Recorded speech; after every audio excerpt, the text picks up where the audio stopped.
This is Tips on the Top Floor, and if you're wondering what that sound is that I brought from Svalbard in the Arctic, stay on the line. Photographers, are you looking for a high-quality fine art printing company? At Artbeat Studios, you can print your photos on metal, acrylic, wood, canvas, and more. Whether you want to buy for yourself or hang on your wall, or if you are a professional photographer that sells your work in galleries, Artbeat Studios is the place to go. They are based in California but offer free shipping on all orders over $100 to contiguous US. Best thing is they offer pro pricing to all photographers from 20 to 30% off their normal prices. Check them out today and get 25% off your first order. Go to www.artbeatstudios.com/topfloor. This is Tips on the Top Floor, episode 778 for Thursday, June the 1st, 2017. Tips from the top floor, tips from the top, alright, from the top floor. So I'm out here on the deck of the Noorderlicht, which is Dutch for Northern Lights. It's the name of our ship. And we are in a bay not too far from Longyearbyen, which is the capital, the main city here of Svalbard, which is in itself the northernmost place that I've ever been. And it's this archipelago up in the north of Norway. It is also, it's a complicated story, but it is kind of part of Norway. And it is probably the most amazing photo tour that I've ever done. And this is the second last night on the ship, so it's probably, I haven't really looked, but it's probably 11 p.m. right now. I'm the only one out here on deck. Some of the others are already asleep. Some are still inside and having a drink at the bar. And it's still daylight because that's sometime in April. And then for 4 months, the sun doesn't go down here. So we have beautiful evening light. The sun is relatively low, and the light here in Svalbard is hard to say what it's like, but sometimes a bit from a different planet, because you have this interesting cloud layer. You have these mountains. The old name, and still in Germany used name for Svalbard, is Spitzbergen, which translates to pointy mountains. So you have these snow-covered mountains up here that are then covered in like interesting angled light and spots that come through the cloud cover, and it's I'll put a few photos up for you to look at. The landscape photography or snowscape photography was probably as good as the wildlife photography that we had, and we had some really amazing wildlife photography. We had our expedition leader is a scientist who is specialized on not just the landscape here and the history, even though that could be his main subject, the way he can explain things. No, but he's actually I think his PhD was in sea mammals, and so he knows these animals in and out, and he has done research about walrus up here, and he knows about whales and about seals and a lot of the birds that are up here. And we had this encounter with a group of walrus that it's kind of hard to get close to unless you really know what you're doing, and he's the specialist because he did research out there. Actually lived next to a walrus colony in a tent for a while when he did his research, so he knew exactly how to do this, and he guided our entire group to right next to the walrus colony, which was amazing. So it was a really special time. Oh, there comes Dean. That's where I had to stop the recording on deck of the Noorderlicht. I'm back home in the studio here in Hanover, right outside the gates of Hanover in the Viewfinder Villa. And this is Tips from the Top Floor. So welcome with these few words from Svalbard. It was an amazing adventure. It was photographically, I've done some of the best work I've ever done. Amazing light, amazing mountains, amazing Spitzbergen, amazing pointy mountains. And it's... so, Svalbard, which is the name it's now officially known under, is between 71 degrees and 81 degrees northern. So when you look on a globe, it's pretty much on top of it, almost. It's about, I don't know, it's not too far to the North Pole from there. And it's the place from where the original North Pole expeditions were started. You can actually see that in a research settlement called Ny-Ålesund, which is at almost 79 degrees up there, and we've been to that. And you can still see the old mast that was the anchor for the Zeppelins that originally were used to try to get, and then I think finally get to the North Pole. So that is all still there, and it's a really amazing experience from both a people point of view.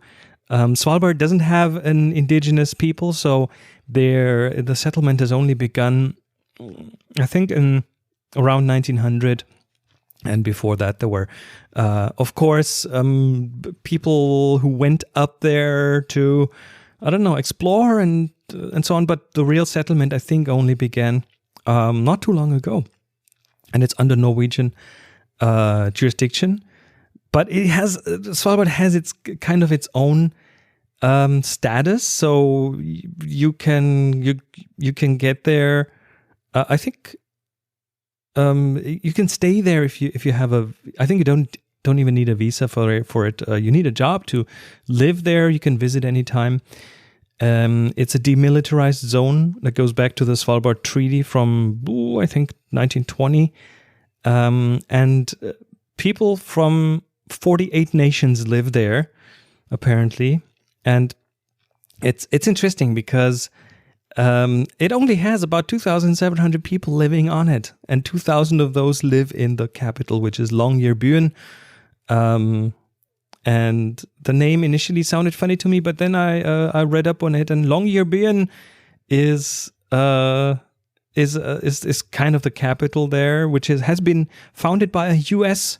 entrepreneur, Mr. John Longyear. And he founded that as a miner's town for coal mining. And so that's why it's called Longyearbyen. Byen is, I think, Norwegian for city or town or something. So John Longyear gave it the name, and that's pretty much where you fly in when you get to Svalbard. You come in the Longyearbyen airport. That's where you will stay. Pretty good infrastructure there for the we get a bit of tourism there. And I think that's one of the things they live by, but mostly research. Svalbard is mostly research as far as I know.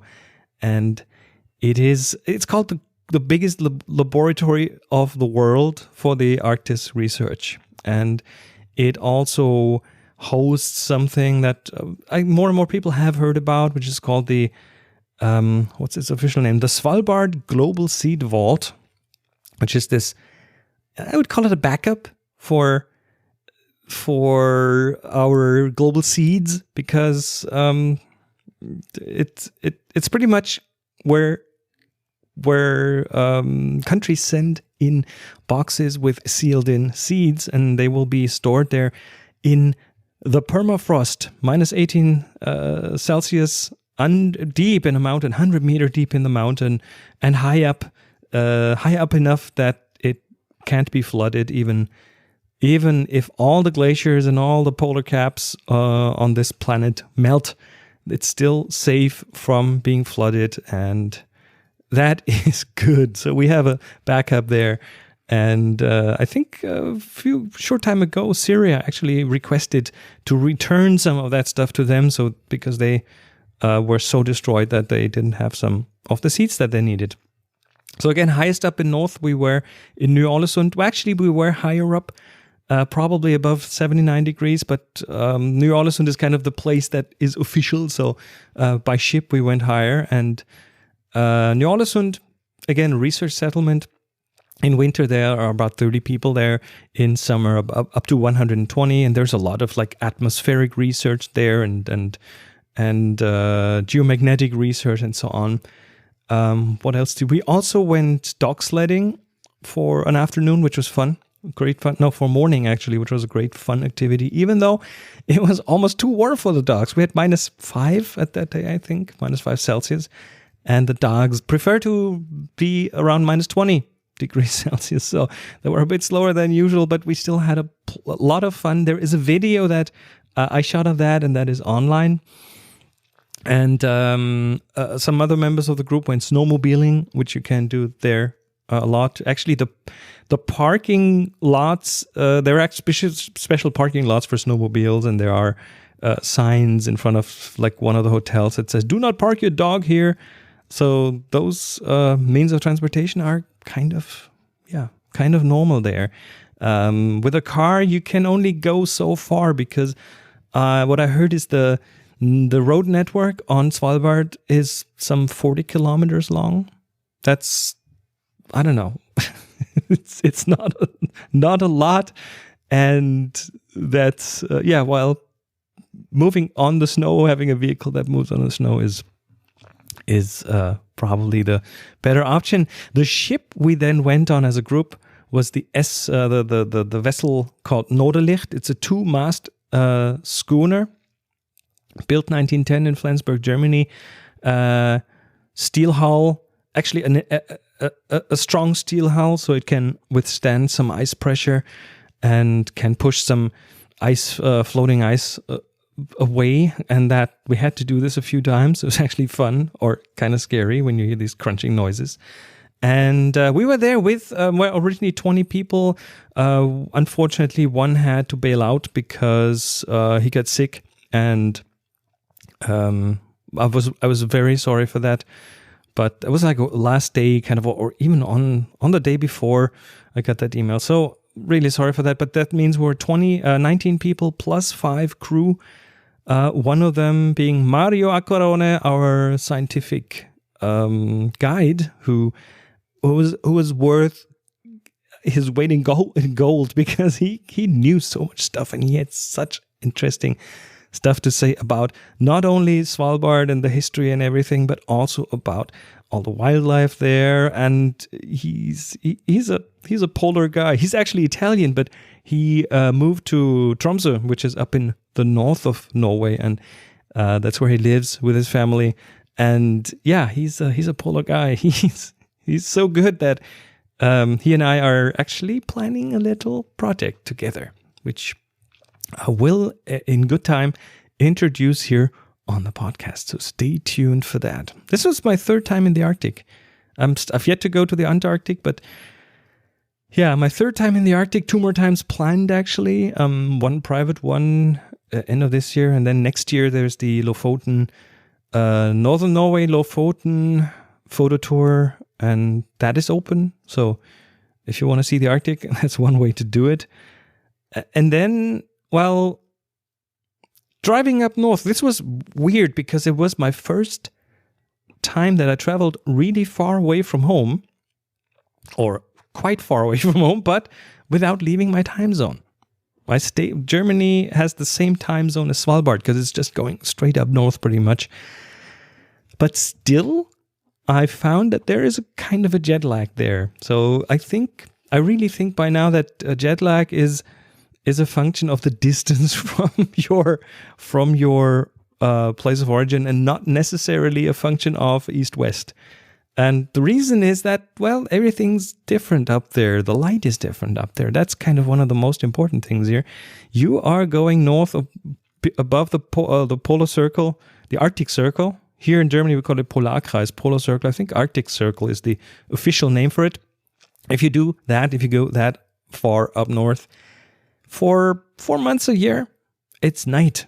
And then it's kind of an in-between time. And then for 4 months of the year, it's always bright. The sun doesn't go below the horizon. And we had that with the Lofoten thing, the last Lofoten tour, the midnight sun.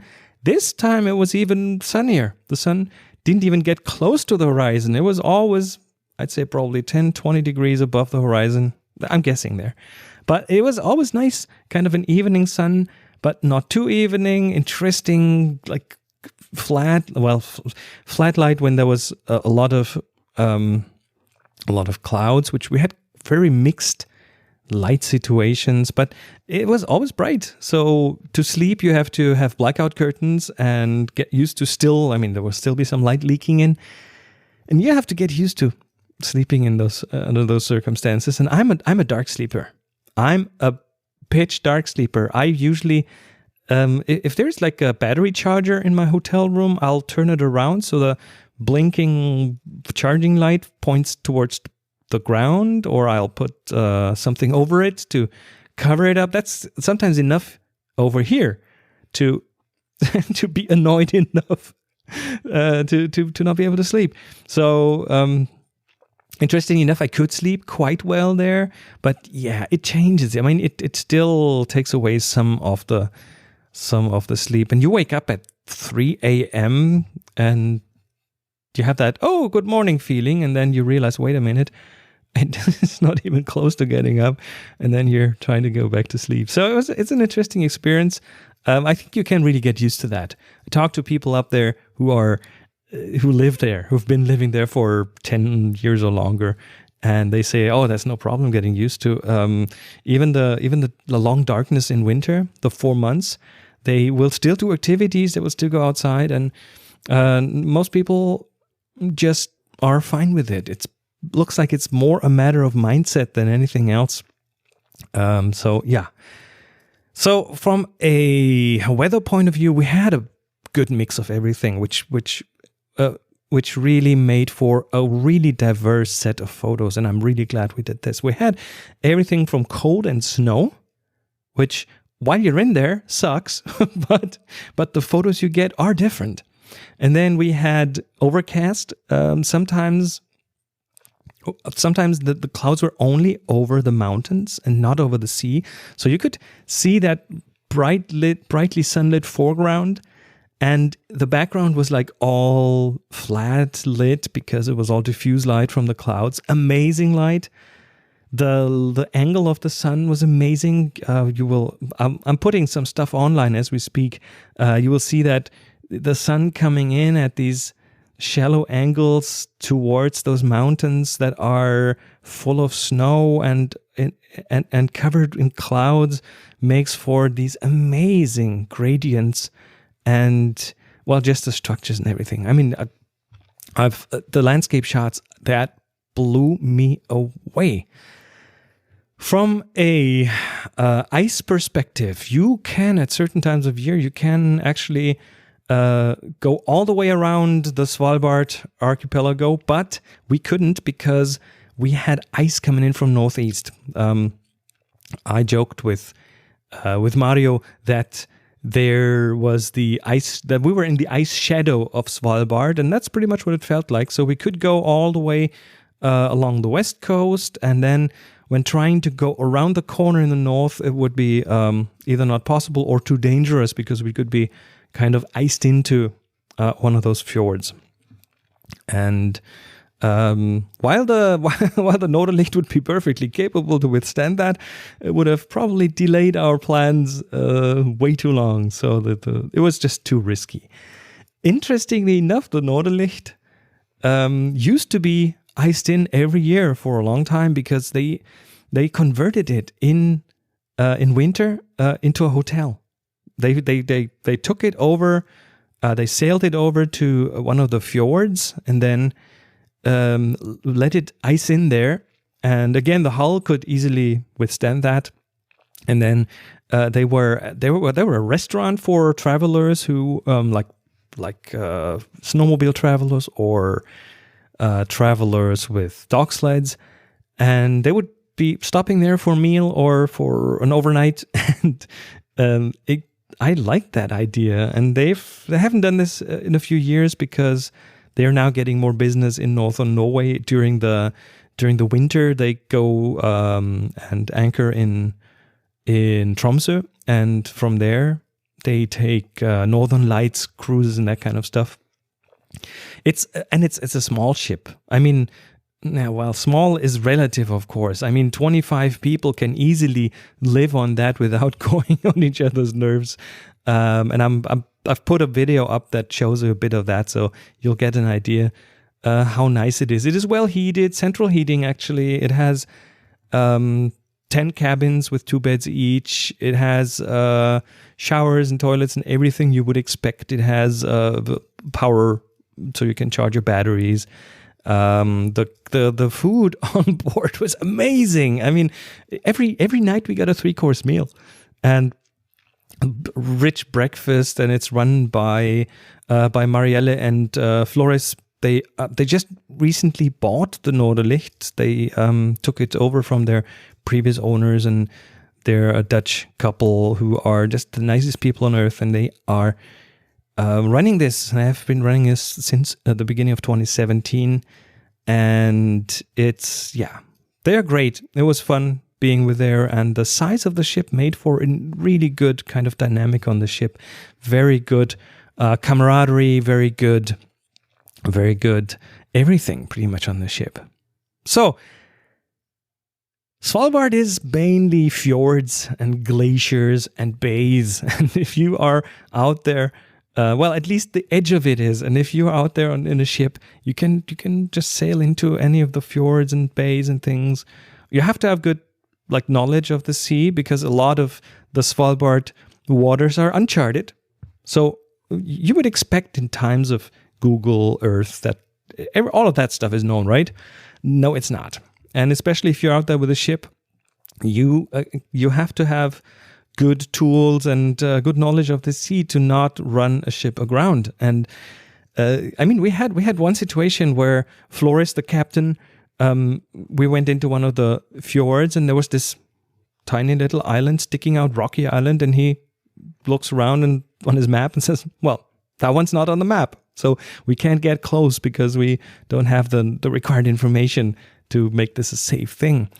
But yeah, you go into these fjords, and at the end of the fjord, there's a glacier, or 2 or 3 in one case, I think, that we saw. And it's just mind-boggling. It is just amazing the amounts of ice that come out of these glaciers. And there's blocks of ice in the fjords, and then you're keeping a lookout for wildlife and for interesting landscapes. And I'll tell you more about it right after the break.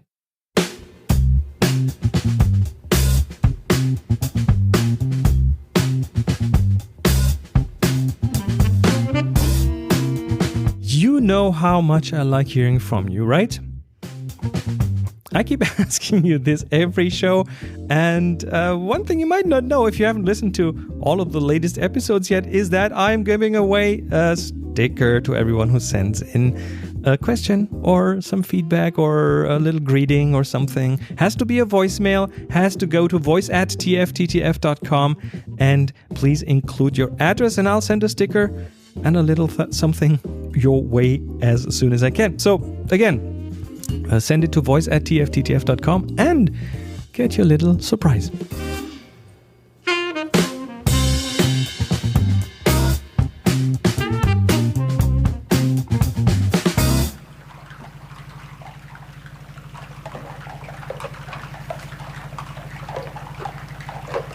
So let's continue the Svalbard stories, and I apologize if it's not entirely photographic this time, but I'm just full of these impressions and these experiences from the last 2 weeks, and this is the point where I'm getting this out. There will be a bit more about photography though, just hang on. So, you might be wondering, what is that thing you're listening to right now?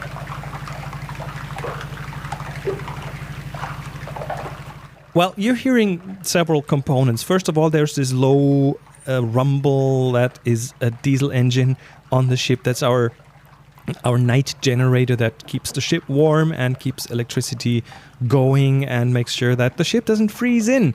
And that is kind of hard to take out, so I'm going to leave that in. The other sound you're obviously hearing is this splashing sound, and what this is a glacier. So, as I told you, we had a scientist on board, Mario Acquarone, who was our guide and who knew a lot about everything. And one thing he brought was a hydrophone. Now, a hydrophone is a microphone that you can record with underwater.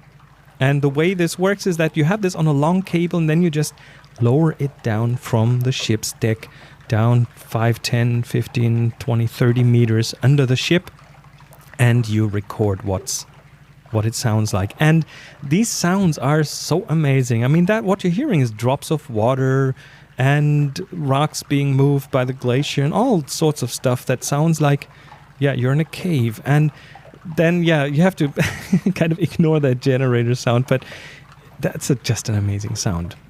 Now, here is the really interesting thing, because at one point, all of a sudden, a different sound appeared.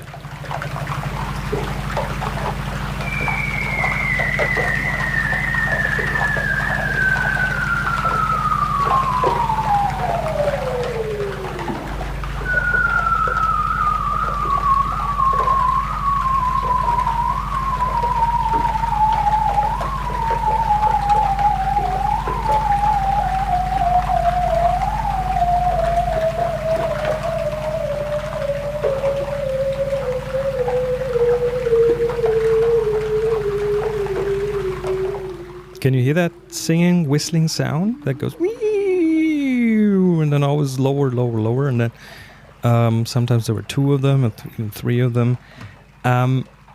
That's the sound a seal makes underwater. That's one important part of the Svalbard wildlife, are seals. Yep, they make that sound. I had no idea. When I heard this for the first time, I was like, "You're messing with me here." No, he's not. Seals sing underwater, and it's very likely that this is the origin of what people who went to sea many years ago came back with a story of the Sirens. So seals make sound. These were, I think, bearded seals, and that's one of the kind of wildlife that we encountered there. There's way more reindeer. Of course, the Svalbard reindeer looks different from the one that you might know, like Rudolph the red-nosed reindeer. The Svalbard reindeer are more fluffy, white. They don't look like Rudolph, and they definitely don't have red noses. I checked.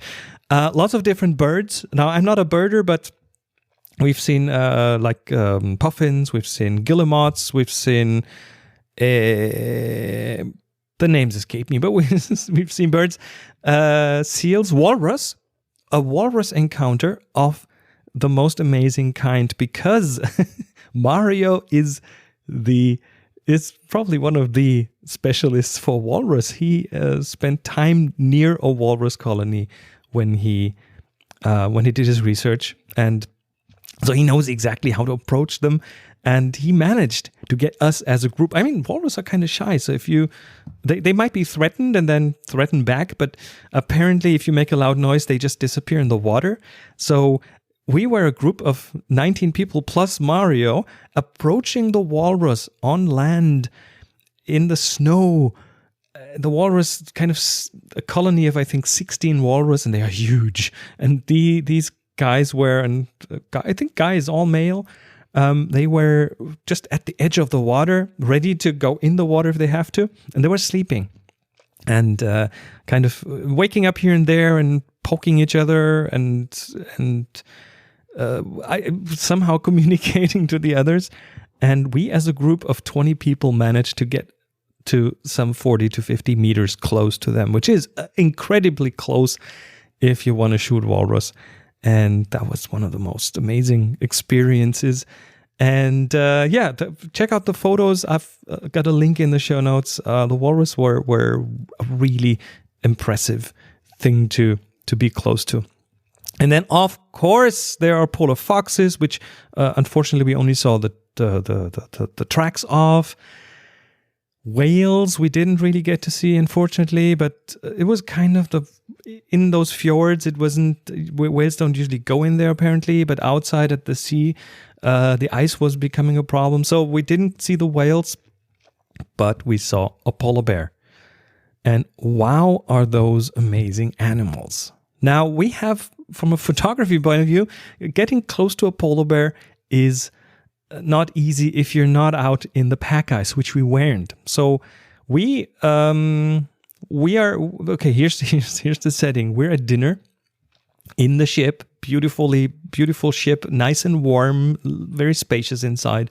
We have dinner, the 3-course dinner, right? The first course, starter, then the main course, and then we're waiting for the dessert. And all of a sudden, from upstairs, we hear polar bear, and it's Flores, the captain, who spotted a polar bear in a fjord. And not just that, the polar bear was swimming through the fjord, so it was in the water, relatively near. And you should have seen the photographers. I mean, I haven't seen that amount of photographers that quickly drop their forks and knives, run for their cameras, and then run up on deck. That was super fast. So big hustle, everyone running upstairs. And then here's the sound that you then heard.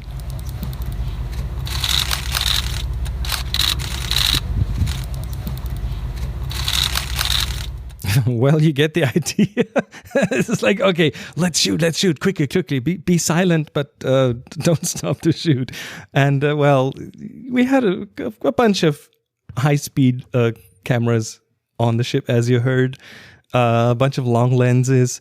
Mine was not quite long enough. I thought I would get away with the 70-300 on a crop, which is about 460 millimeters. Turned out that for the polar bear, well, I got it, and it's good enough, but I wish I would have had a 600 millimeter lens with me. So next time, Problems is probably either going to rent one or organize one another way.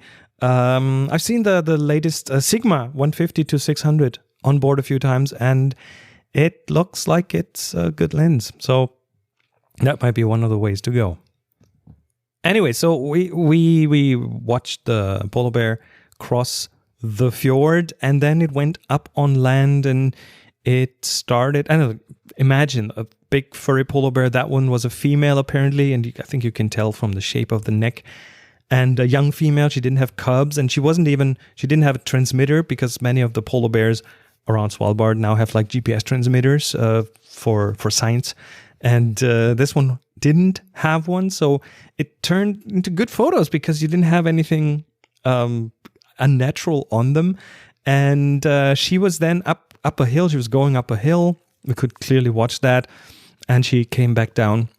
And she did not just come back down that hill, but she all of a sudden started sliding down on her back, which looked very cute. And you always have to remember polar bears are really dangerous animals, but that looked amazing. And Mario said this is because this is how they pretty much dry their fur. They kind of roll in the snow to get their fur dry, because there's a lot of water in that fur. Polar bear fur, if you've ever seen one, can hold a lot of water. So this is how they dry it, and it looks very, very cool, very funny.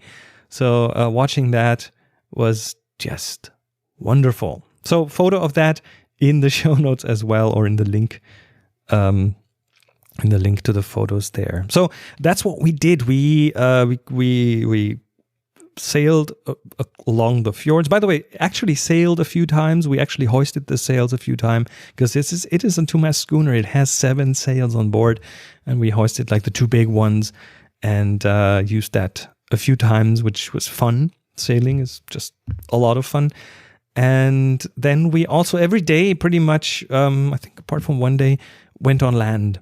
We did a landing with a Zodiac, so we had a 6-7 person Zodiac. So Dan, one of the crew members, took us onto land and back, kind of shuttled us back and forth with life vests on and everything. And we got close to the glaciers, and we were in two settlements as well. The one, again, Ny-Ålesund, which is really high up north, and then one that's a bit further down, a bit closer to Longyearbyen, which is Barentsburg, which is a Russian mining town. And again, for me personally, a photographic fest, because that is like a Soviet time capsule. It really kind of has this vibe. There's a Lenin statue. There's an Orthodox church. There are buildings in an architecture that is unusual.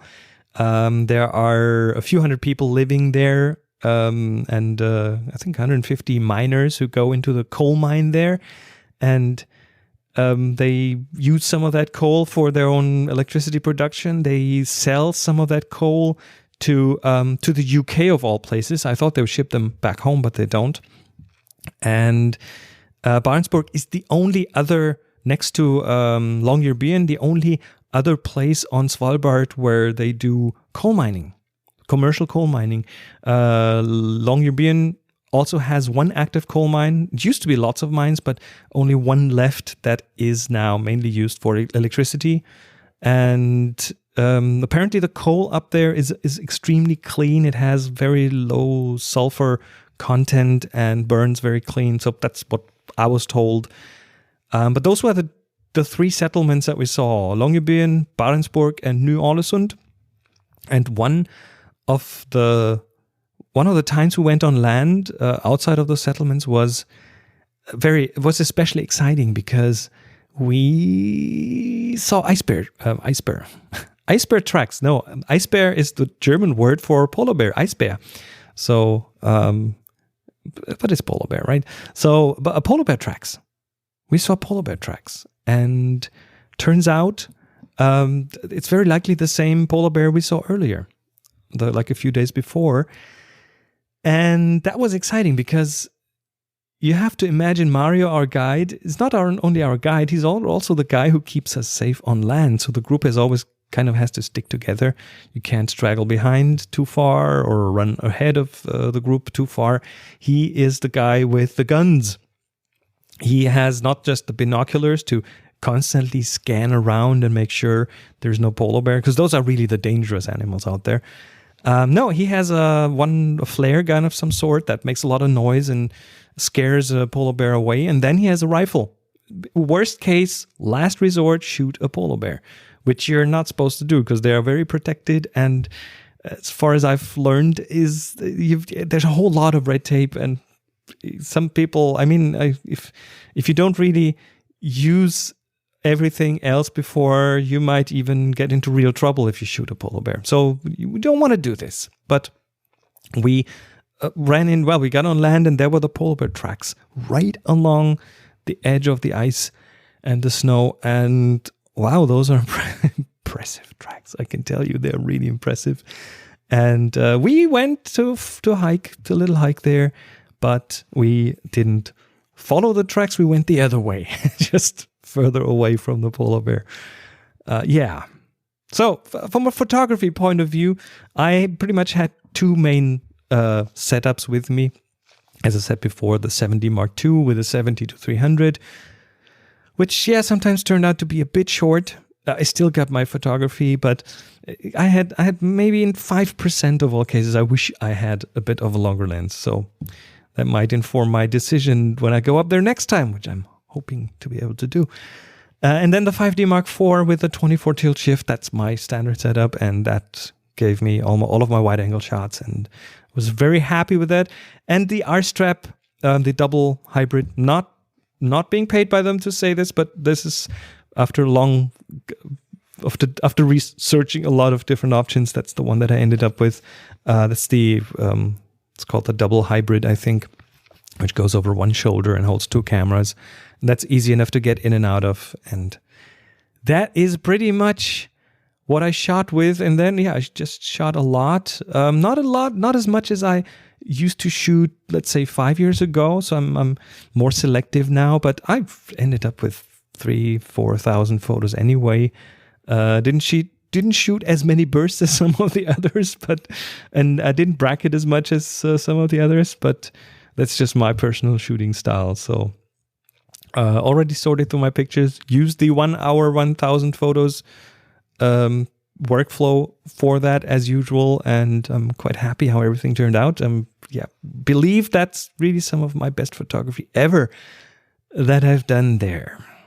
So to close this off, here's an interesting story that popped up just before I returned home, and that is relating the Svalbard Global Seed Vault. I talked about this earlier. That's one of the world's backup places, has almost 1 million different kinds of seeds in it, can hold about 4 million, and of course not just one of each, but a lot of each, vacuum sealed in packages and then in boxes and then stored at minus 18 degrees Celsius How much is that Celsius? It's minus 0.4 Fahrenheit, so it's pretty much around 0 Fahrenheit.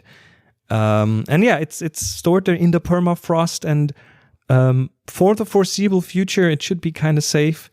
It's not very spectacular. I mean, you can look up YouTube documentaries about it. It is an entrance, a triangular-shaped concrete entrance in the side of a mountain. You can actually clearly see it when you come from the airport and drive to Longyearbyen. And then the rest is in the ground. It goes a long way into the mountain and then up again. I think it's 300 feet or deeper in the mountain and has like a 20-story size mountain above it in the permafrost. And it, just a pretty safe place. And it has been constructed in a way that it will not flood, even if the entire ice on the planet, including the polar caps, including all the glaciers, if all the ice melts, it still won't reach the global vault, the global seed vault, and cannot flood it. But still, a story has surfaced that it's oh my god, it's okay. I was kind of in favor of The Guardian for a long time, but with this story, I think they jumped the shark, because they have this story with a headline: Arctic stronghold of world's seeds flooded after permafrost melts. And that is just the wrong message. Sorry guys, but that's just wrong. So what happened is that because it was a few warm years, the permafrost, not even the permafrost, the ice outside of the global seed vault melted, or some of it melted, and turned into a bit of a stream of water, which then entered the seed vault, the entrance, the long entrance tunnel that first goes down and then goes up and is built to prevent flooding of the seed vault, which is deep inside the mountain. But in the entrance area, some water got inside because they hadn't planned for that, and they didn't have the drainage system in there that they probably should have. And some water trickled in and froze. Because that's what it does. Because you get closer to the permafrost, it gets colder, it freezes. So that's what happened. And they had to use some scrapers to get the ice out. And they have now refitted the entrance with a drainage system to make sure that doesn't happen. But just that headline, Arctic stronghold of world seeds flooded after permafrost melts, is just such a load of BS. Sorry guys, but this is wrong. Because at the same time, while we're reading this story and going, oh my god, we were pretty much in visual distance of the entrance of the seed vault, which is in ice and snow, as it is on the photos in that article. And just people, this clickbait is just way too much. Anyway, the global seed vault is safe for now. Don't worry too much about it. All right, to end the show, I have one fun fact that I recorded. Actually, Mario, who I talked about several times here on the show now, he knows about a lot of things, including the shape of eggs. Okay, you were saying? Yeah, when you see these ledges and you see that there is a nest on each of the ledges with a precipice on the one side, you understand why eggs are egg-shaped. It's because if they roll out of the nest, then they will turn around on a little circle. So the birds that are more prone to nest on ledges with a precipice on the one side, they have eggs that are more egg-shaped than the others. Really? So they're more pointy on one side. Yeah, they're more pointy on one side, so that if they roll, they have lesser risk of falling off the cliff. Wow! Because they turn around. That is very cool. Yeah. See how natural selection is working. This is why turtles that have round eggs, they nest on the like sea turtles, they nest on the beach, so that the eggs cannot run. Even if they roll, they don't roll very far away. Yeah.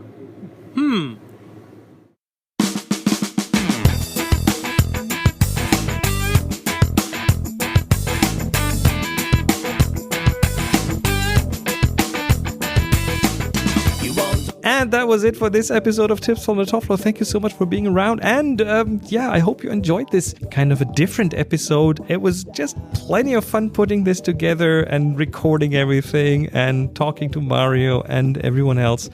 I want to go back. I want to do this again. Hey, leave a comment or a question or some input. Maybe I said something that was plain wrong. I don't think so, but hey, it's always possible. Let me know. Record it on your smartphone and send it to voice@tfttf.com. That's voice@tfttf.com.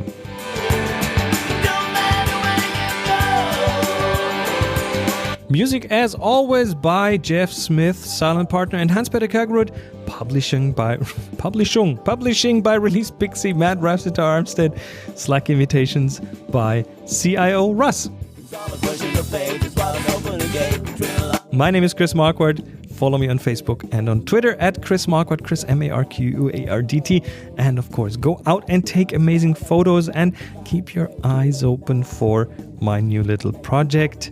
More soon. Last but not least, be nice to each other and happy shooting.